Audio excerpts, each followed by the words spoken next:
Now, the nominees for the 88th Academy Award, talk about transition, were announced this morning, and some Bostonians have big smiles.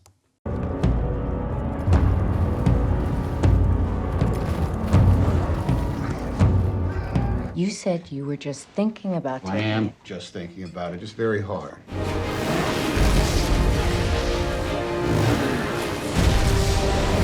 You like Italian food?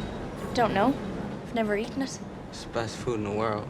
Well, why would I not like it? I gotta figure out a way to grow 3 years worth of food here on a planet where nothing grows. You have no idea the kind of crap people are pulling, and everyone's walking around like they're in a damn Enya video. I don't know what's wrong with me. I'm supposed to be happy. You just need to rest, okay? We need the full scope. That's the only thing that will put an end to this. So let's take it up to Ben, let him decide. We'll take it to Ben when I say it's time. It's time, Robbie! You know what they are. Joining me are two of the town's finest film experts. Jared Bowen, WGBH News Arts Editor. Good to see you, Jared. Megan Johnson's an entertainment writer, contributes to People Magazine, Boston.com, among others. Nice to meet you, Megan. Good to see you. So yesterday, huge day for Boston, GE. Today, huge day for Boston, Spotlight. 6 nominations, yes? 6 nominations, yeah.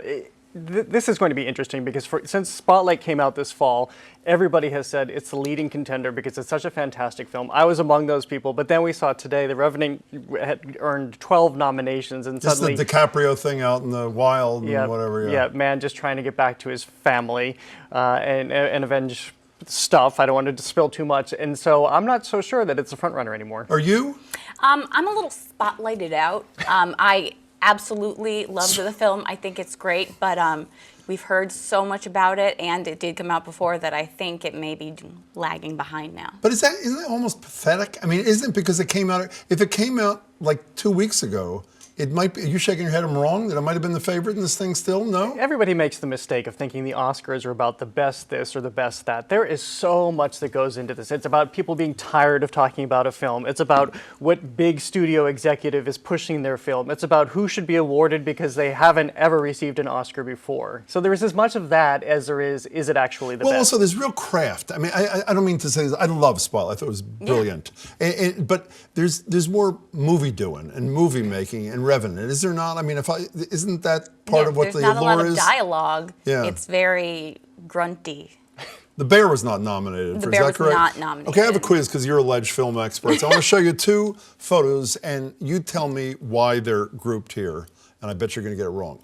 Now, why did I put Charlotte Rampling and Sylvester Stallone up there? Go ahead, Jared. You guess first. Because they're both getting their first nominations in lengthy, great careers. That's a good answer. It's not my answer. How about you, Megan? What's the answer? I was going to go with the same thing. Did you watch the streaming this morning? There was an audience of dead people applauding tepidly. The only 2 times there was wild applause was for Sylvester Stallone, sort of like at the Golden Globes. Yeah, standing ovation. And is this like because a Lifetime thing? Because they're both been around. Is that what it is? I had no idea that people love him so much, but people really feel a connection with him and see an underdog quality in him. And is Rampling the same deal? I mean, she's been loved in the industry, and now she's about to get her due at an older age. I mean, is that what it is? Less familiar with her. Well, she's a phenomenal actress. She is great. And in this piece, she's incredible. And so it is staggering that she's never received one before. Okay, now you can't do a segment and pretend like you know what you're doing, which I'm trying to do, without saying who was snubbed in this particular. So what were the words? What I heard this morning is the Ridley Scott thing, director of The Martian,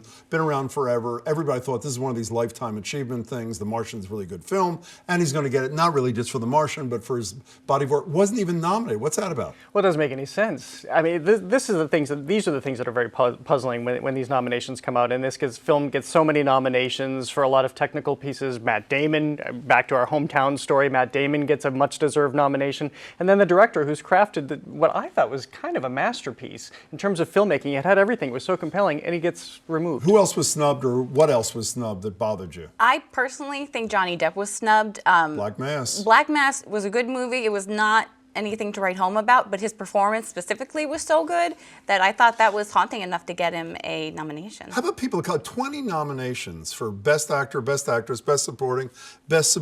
Michael Jordan, everybody says, is brilliant in Creed. Del Toro and whatever that's called, Sicario or something. 20 white people. What, I mean, and they keep talking about diversity in the industry and all. What happened there? I think the Academy votes for what they're comfortable with, and I believe that it's 94% white and 74% 76% male in the Academy. So they vote for themselves, They vote for what essentially. they're comfortable with, and they like serious things that they're familiar with. You know, I love local, as you know, and you love local. There's also another local and GBH connection. Wolf Hall, fabulous thing, not a movie, a television thing. Mark Rylance was in this thing. He's nominated here too, is he not? He got a Best Supporting Actor nomination today, and I actually talked to him not too Well, long you want to ago. know something? Not only do I know you talked to him, I actually have a piece of your conversation. Here's Jared with Mark Rylance. I tend to feel if you're an actor, when you get an award, it's a little like being a thief and getting an award for being the best thief of the year. You're probably in prison when you get the award, and the better thieves are out there and no one even knows they're thieves. So I think with acting, you're probably better if people don't know you're acting. And to be awarded for the best actor probably is a sign that you're far from that. We didn't have time to show you. I'm really sorry. We could only show Mark. So let's do a little Nostradamus thing if we can here. I don't want to go down the whole list. Let's just talk the best movie. You seem to suggest that Revenant is the direction in which we're going. Who is going to win and who should win Best Picture?